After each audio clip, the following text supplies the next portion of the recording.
ಚಿಕ್ಕಮಗಳೂರಿನ ಸಿಟಿ ರವಿ ಮನೆಯಲ್ಲಿ ಆಗಿರುವಂಥ ಹೈಡ್ರಾಮಾ ಇದೆಯಲ್ಲ, ಈಗ ಮತ್ತೊಂದು ಎಡವಟ್ಟಾಗಿದೆ. ಅಂದರೆ ಸಿಟಿ ರವಿ ಮಾಡಿಕೊಂಡಿರುವಂಥ ಎಡವಟ್ಟನ ಅನ್ನುವಂಥ ಪ್ರಶ್ನೆ ಇದೆ. ನೀಟ್ ಹೋರಾಟದ ವಿಡಿಯೋ ಬದಲು ಬೇರೆ ವಿಡಿಯೋವನ್ನು ಬಿಡುಗಡೆ ಮಾಡಿದ್ದಾರೆ. ಪತ್ರಿಕಾಗೋಷ್ಠಿಯಲ್ಲಿ ಬಿಹಾರದ ರಸ್ತೆ ಅಪಘಾತದ ವಿಡಿಯೋವನ್ನು ರಿಲೀಸ್ ಮಾಡಿದ್ದಾರೆ. ಬಿಹಾರದ ವಿಡಿಯೋವನ್ನು ಬಿಡುಗಡೆ ಮಾಡಿರೋದು ಇಲ್ಲಿ ಸಿಟಿ ರವಿ.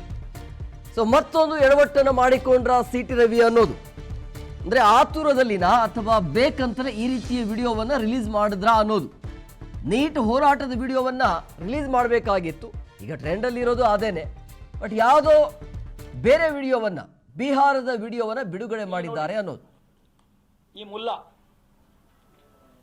ಜೀಪಿನ ಪೆಟ್ರೋಲ್ ಟ್ಯಾಂಕಿಗೆ ಕಡ್ಡಿಗೀರಿ ಬೆಂಕಿ ಹಾಕ್ಲಿಕ್ಕೆ ಹೋಗ್ತಾ ಇದ್ದಾನೆ.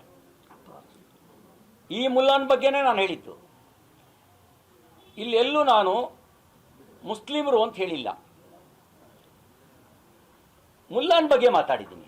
ಯಾವ ಮುಲ್ಲಾನ್ ಬಗ್ಗೆ ಮಾತಾಡಿದ್ದೀನಿ ಅಂದರೆ, ಈ ಪೆಟ್ರೋಲ್ ಟ್ಯಾಂಕರಿಗೆ ಬೆಂಕಿ ಹಾಕ್ಲಿಕ್ಕೆ ಹೋಗಿ ಕಡ್ಡಿಗಿರ್ತಿರುವಂಥ ಮುಲ್ಲಾನ್ ಬಗ್ಗೆ ಮಾತಾಡಿದ್ದೀನಿ. ಈ ಮುಲ್ಲಾನ ಬಗ್ಗೆ ಮಾತಾಡೋದು ಅಪರಾಧ ಆಗತ್ತಾ? ಈ ಗೀರಿ ಬೆಂಕಿ ಹಾಕ್ಲಿಕ್ಕೆ ಹೊರಟಂತ ಮುಲ್ಲಾನ ಎದೆ ಸೀಳಿದ್ರೆ 3 ಅಕ್ಷರ ಇಲ್ಲ ಅಂತ ಹೇಳೋದು ಮುಸ್ಲಿಮರನ್ನ ಪ್ರಚೋದಿಸಿದಂಗಾಗತ್ತಾ? ನಾನು ಬಹಳ ಜನ ಮುಸ್ಲಿಂ ಮುಖಂಡರುಗಳ ಹೇಳಿಕೆಯನ್ನ ಪೆಹಲ್ಗಾಂವ್ ಏಪ್ರಿಲ್ 22, 2025 ಪೆಹಲ್ಗಾಂವ್ನಲ್ಲಿ ಧರ್ಮ ಕೇಳಿ ಕಲ್ಮಾ ಪಡೋ ಅಂತ ಹೇಳಿ ಕಲ್ಮಾ ಹೇಳಕ್ ಬರದೇ ಇದ್ದವರಿಗೆಲ್ಲರನ್ನು ಗುಂಡಿಟ್ಕೊಂಡ್ರು. ಕಣ್ಣೀರು ಹಾಕ್ತಿದ್ದಂತ ಹಿಂದೂ ಹೆಣ್ಮಕ್ಕಳಿಗೆ ನಮ್ಮನ್ನು ಕೊಂದು ಬಿಡಿ ಅಂತ ಕೇಳಿದಾಗ ಮೋದಿಕೋ ಬೋಲೋ ಅಂತ ಮೋದಿಗೆ ಹೇಳೋ ಅಂತ ಕ್ರೌರ್ಯದ ಉತ್ತರವನ್ನು ಕೊಟ್ಟಿದ್ದ. ಆ ಸಂದರ್ಭದಲ್ಲಿ ಮುಸಲ್ಮಾನ್ ಮುಖಂಡರುಗಳು ಹೇಳಿದರು, ಭಯೋತ್ಪಾದನೆಗೆ ಧರ್ಮ ಇಲ್ಲ, ಭಯೋತ್ಪಾದಕರಿಗೂ ನಮಗೂ ಸಂಬಂಧ ಇಲ್ಲ ಅಂತ ಹೇಳಿ.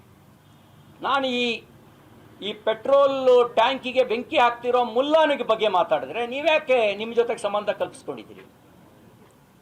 ನಿಮಗೂ ಈ ಪೆಟ್ರೋಲ್ ಟ್ಯಾಂಕಿಗೆ ಬೆಂಕಿ ಹಾಕ್ತಿರೋ. ಈ ಬಗ್ಗೆ ಮತ್ತಷ್ಟು ಮಾಹಿತಿ ನೀಡ್ತಾರೆ ನಮ್ಮ ಪ್ರತಿನಿಧಿ ಪ್ರವೀಣ್, ಫೋನ್ ಸಂಪರ್ಕದಲ್ಲಿದ್ದಾರೆ. ಪ್ರವೀಣ್, ಈಗ ಅವ್ರು ಹೇಳಿದ್ದು ಒಂದು, ವಿಡಿಯೋ ರಿಲೀಸ್ ಮಾಡ್ತಾ ಇರೋದು ಮತ್ತೊಂದು, ಒಂದಕ್ಕೊಂದು ಸಿಂಕೆ ಇಲ್ಲ ಅಂತ ಅನಿಸುತ್ತೆ. ಏನಿದ್ರ ಅರ್ಥ? ಎಂ ಕುಮಾರ್, ಇವರಿಗೆ ಮಾಹಿತಿ ನೀಡುವಾಗ ಯಾರು ಅವರಿಗೆ ಮಾಹಿತಿಯ ದಾರಿಯನ್ನು ತಪ್ಪಿಸಿದ್ರೋ ಅಥವಾ ಅವರು ರಿಯಲ್ ಫ್ಯಾಕ್ಟ್ ಚೆಕ್ ಮಾಡಿ ಆ ವಿಡಿಯೋನ ಬಿಡುಗಡೆ ಮಾಡಿದ್ರೋ ಗೊತ್ತಿಲ್ಲ.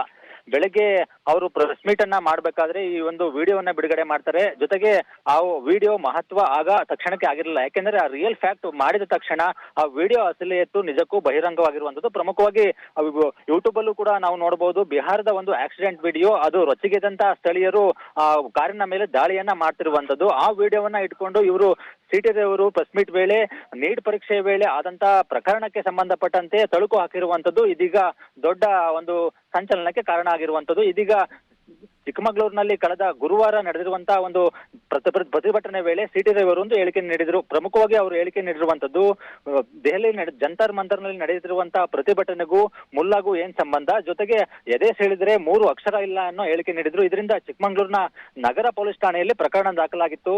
ಪ್ರಕರಣ ದಾಖಲಾಗದಂತೆ ಕಳೆದ 5 ದಿನಗಳ ಬಳಿಕ ಚಿಕ್ಕಮಗಳೂರು ನಗರ ಪೊಲೀಸರು ಇವತ್ತು ಬೆಳಗ್ಗೆ ಸಿಟಿ ರವಿಯವರ ಮನೆಗೆ ಭೇಟಿ ನೀಡಿ ತನಿಖೆಗೆ ಸಹಕರಿಸುವಂತೆ ಒಂದು ಮನವಿಯನ್ನ ಮಾಡಿಕೊಂಡ್ರು. ಆದ್ರೆ ಸಿಟಿ ರವಿ ಅವರು ಯಾವುದೇ ಕಾರಣಕ್ಕೂ ನಾನು ಮನವಿಯನ್ನ ಸ್ವೀಕರಿಸಲ್ಲ ಅಂತ ಆಕ್ರೋಶವನ್ನ ಸಿಟಿ ರವಿ ಅವರು ಪೊಲೀಸರ ವಿರುದ್ಧ ಆಕ್ರೋಶ ವ್ಯಕ್ತಪಡಿಸಿದರು. ಯಾಕೆಂದ್ರೆ ನಾನು ಇದರ ವಿರುದ್ಧ ಹಲವು ಹೇಳಿಕೆಗಳನ್ನು ನೀಡಿದ್ದೇನೆ, ಅದಕ್ಕೆ ಯಾಕೆ ಮಹತ್ವ ಕೊಟ್ಟಿಲ್ಲ, ಇದೀಗ ರಾಜಕೀಯ ಪ್ರೇರಿತವಾಗಿ ಕಾಂಗ್ರೆಸ್ನ ಕೈಗೊಂಬೆ ಅಂತ ನೀವು ವರ್ತಿಸ್ತಾ ಇದ್ದಾರೆ ಅಂತ ಕಾಂಗ್ರೆಸ್ ವಿರುದ್ಧ ಪೊಲೀಸರ ವಿರುದ್ಧ ಆಕ್ರೋಶನ ವ್ಯಕ್ತಪಡಿಸಿದ್ರು.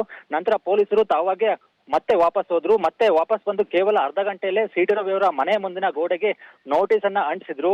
ನೋಟಿಸ್ ಅಂಟಿಸಿದ ಕೇವಲ 4 ಸೆಕೆಂಡ್ಗೆ ನೋಟಿಸ್ ಅನ್ನ ಕಿತ್ತು ಬಿಸಾಡಿದ್ರು ಕಾಂಗ್ರೆಸ್ ಬಿಜೆಪಿ ಕಾರ್ಯಕರ್ತರು.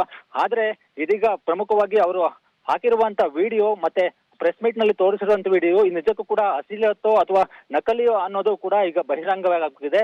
ಈ ಸದ್ಯಕ್ಕೆ ಯೂಟ್ಯೂಬ್ ನಲ್ಲಿ ಸಿಕ್ಕಿರುವಂತ ವಿಡಿಯೋ ಬಿಹಾರದ ವಿಡಿಯೋ ಅಂತ ಹೇಳಲಾಗ್ತದೆ. ಎಂ ಕುಮಾರ್, ಪ್ರವೀಣ್, ಈಗ ಒಂದರ ಮೇಲೆ ಒಂದು ಈ ರೀತಿ ಎಡವಟ್ಟಾದರೆ ಜನ ಇವ್ರನ್ನ ನಂಬೋದು ಹೇಗೆ ಅಂತೇಳಿ, ಈಗ ತೋರಿಸ್ತಾ ಇರುವಂಥ ವಿಡಿಯೋ ಯಾವುದೇ ರೀತಿ ಸಂಬಂಧ ಇಲ್ಲ. ಅವರು ಮಾತನಾಡಿರೋದು ಈ ನೀಟ್ ಪೇಪರ್ ವಿಚಾರವಾಗಿ, ಪ್ರತಿಭಟನೆಯ ವಿಚಾರವಾಗಿ. ಬಟ್ ಅದಕ್ಕದಕ್ಕೂ ಇದೆಲ್ಲದಕ್ಕೂ ಹೊಂದಾಣಿಕೆ ಮಾಡ್ಲಿಕ್ಕೆ ಹೋದರೆ ಜನ ಇವ್ರು ನಂಬೋದು ಹೇಗೆ ಅಂತೇಳಿ, ಅಂದರೆ ಸುಖ ಸುಮ್ಮನೆ ಈ ರೀತಿಯ ಸ್ಟೇಟ್ಮೆಂಟ್ಗಳು ಬರ್ತಾ ಇದೆಯಾ ಹೇಗೆ ಅಂತೇಳಿ?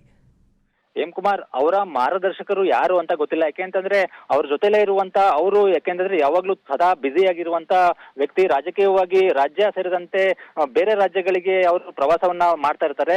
ಅವ್ರ ಜೊತೆ ಇರುವಂತವ್ರು ಅವ್ರಿಗೆ ಎಡವಟ್ ಮಾಡ್ಕೊಂಡ್ರ, ಅಂದ್ರೆ ವಿಡಿಯೋವನ್ನ ಇದು ನೀಟ್ ಪರೀಕ್ಷೆ ವೇಳೆ ಆಗಿರುವಂತ ವಿಡಿಯೋ ಅಂತ ತೋರಿಸಿ ಅವ್ರಿಗೆ ಮಾರ್ಗದರ್ಶನ ನೀಡಿದ್ರ, ಅಥವಾ ಇವರೇ ಅದನ್ನ ಸ್ವಯಂ ಪ್ರೇರಿತವಾಗಿ ಆ ವಿಡಿಯೋನ ತೋರಿಸಿದ್ರ ಅನ್ನೋ ಮಾಹಿತಿ ನಿಜಕ್ಕೂ ಸದ್ಯಕ್ಕೆ ಸಿಕ್ಕಿಲ್ಲ. ಸದ್ಯಕ್ಕೆ ಅವರು ದಾವಣಗೆರೆ ಪ್ರವಾಸದ್ರಿಂದ ನಾವು ಅವ್ರನ್ನ ಕೂಡ ಒಂದು ಮಾಹಿತಿಯನ್ನ ಕೇಳುವಂತ ಪ್ರಯತ್ನ ಮಾಡಿದ್ವಿ, ಆದ್ರೆ ಸದ್ಯಕ್ಕೆ ಅವರು ಸಿಗ್ತಾ ಇಲ್ಲ. ಜೊತೆಗೆ ಅವರು ತೋರಿಸಿರುವಂತ ವಿಡಿಯೋ ಸದ್ಯಕ್ಕೆ ಯೂಟ್ಯೂಬ್ ನಲ್ಲಿ ಸುಮಾರು 300 ವ್ಯೂಸ್ ಅನ್ನ ಕಂಡಿದೆ. ಜೊತೆಗೆ ಆ ವಿಡಿಯೋ ಸದ್ಯಕ್ಕೆ ಬಿಹಾರ ಅಂತ ರಿಯಲ್ ಫ್ಯಾಕ್ಟ್ ಚೆಕ್ ನಲ್ಲಿ ಕಂಡು ಬಂದಿರುವಂತದ್ದು. ಸದ್ಯಕ್ಕೆ ಈ ಪ್ರಕರಣಕ್ಕೆ ಸಂಬಂಧಪಟ್ಟಂತೆ ಸಿಟಿ ರವಿ ಅವರೇ ಉತ್ತರ ನೀಡಬೇಕಾಗಿದೆ. Hemakumar. Okay, thank you Praveen ನಿಮ್ಮೆಲ್ಲ ಡೀಟೇಲ್ಸ್ಗಾಗಿ.